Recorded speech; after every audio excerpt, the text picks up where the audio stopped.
Sa dami ng hakbang na ating tinahak ng magkasama, ni hindi ko na maisip ang mundong hindi ka kasama.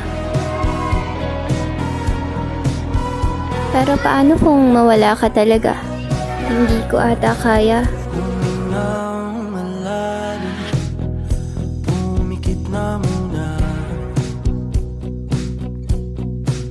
at baka sakaling namamalikmata lang. Ba't nababahala? Okay lang ako na. Ako'y mag-isa. Ano ba naman yung babaeng yan? Kaya nga, sana ako naman gusto ni Surya. Boses mo'y tumatawag pa.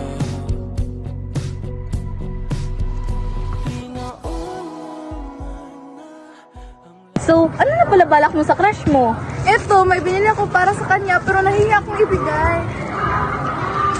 Yan siya oh. Hala, ang gwapo niya! Kasi, ayoko, nahiya ko. Ano bang klase nyo ngayon? Ay, English na namin mamaya. Surya, Ay, sorry. Hindi ako natatanggap ng mga regalo sa mga babaeng hindi kubot. tanggapin mo na lang.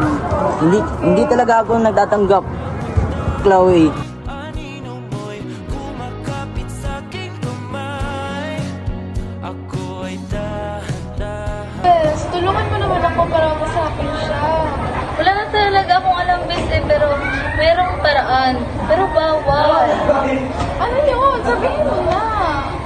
Sige na nga. Meron akong kakilala nagbebenta ng love potion. Talaga? Oo. Saan ba? Doon ba sa barrio namin? Tara, punta tayo bukas. Sige. Ano na gagawin natin ngayon? So ano pa ba? Di pupunta natin sa Aling Marites para kumuha ng love potion.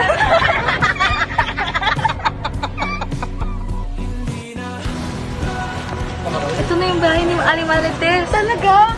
Mapapasakin na talaga si Surya.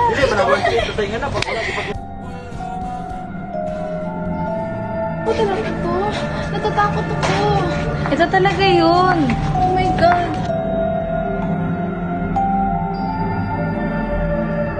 Anong kinakailangan nyo? Ito ba kaming bumili ng love potion? Ito ba ang hinahanap nyo? Ito ang mabisang gayuma para mapahamakuha ko ng hati.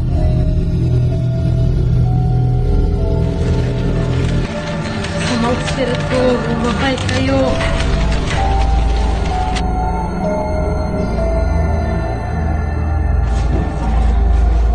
Ito na ba yun? Po, maraming salamat po. Po, Aling Marites, alis na po kami. Sana gumana to. Salamat po.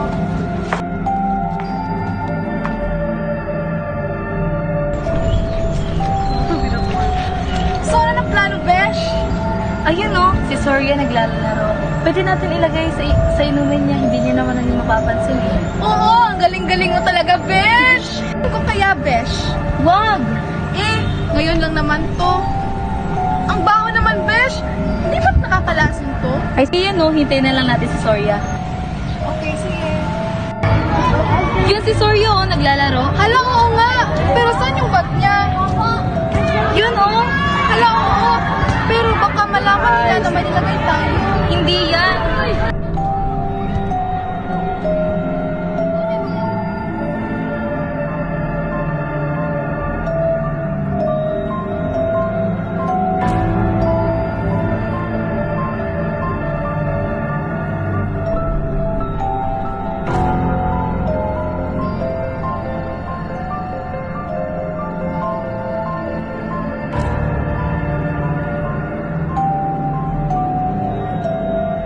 Hi, Surya!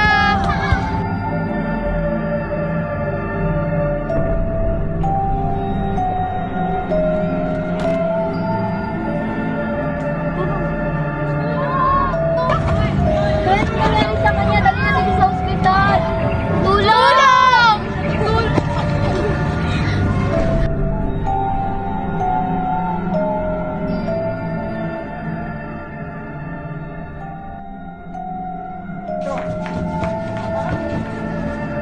Ano nangyari sa kanya? Hindi ko po alam, bigla lang po siya mahimatay. Akala ko love potion yung binigay sa akin ng Doc Walk, eh, pangkalason pala. Ito yung Dok. Oh. Hindi to pwede, kampalasan to. Kailangan natin magkapantawagan. Okay na po ang kanyang kalagayan. Basta sa susunod, hindi na kayo maniniwala sa mga quack doctor. Yun po ba? Maraming salamat po, Dok.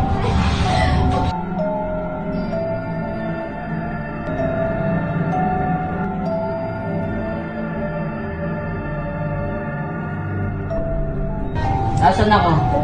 Ang ospital ka kasi may naglagay ng lason sa inumin mo. Ano? Sino? Sila yung naglagay ng lason sa inumin mo.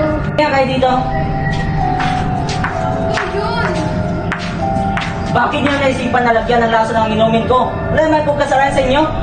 Pasensya na po. Ang akala ko kasi yung binigay na lang po siya sa akin yung gustuhan mo ako. Kasi yung gusto ko, ako lang yung gusto mo, walang ibang gusto. Sa susunod, huwag na kayong maniwala sa mga quack doctor. Kasi mga quack doctor ay hindi professionals. Pasensya na po. Dahil sa kasakiman ginawa, ay hindi na nila namalayang pumapasok na pala sila sa mapanganib na mundo ng quacking. Hoy! Kasalanan ko to eh! Kung hindi mo lang sana ako dinalagon, hindi ito mangyayari ngayon! Mas kasalanan mo to dahil kung hindi ka rin gusto kay Soria, hindi ito mangyayari! At paano ko naging kasalanan yun? Eh kung hindi mo ako dinala sa pwede mo gamot na yun, na ang ginawa na kaya mang loko! Aba! Grabe ka makapagsalita! Baka nakakalimutan mo, sinabihan kita na bawal gawin yun! Pero ano? Ano? Pinilit mo ako! Bahala ka nga dyan! Okay ka lang, miss? Okay na ako. Manasin na tayo yung luha mo. Alam mo, hindi bagay sa yung sinasaktan. Dapat minamahal. Halika, tayo.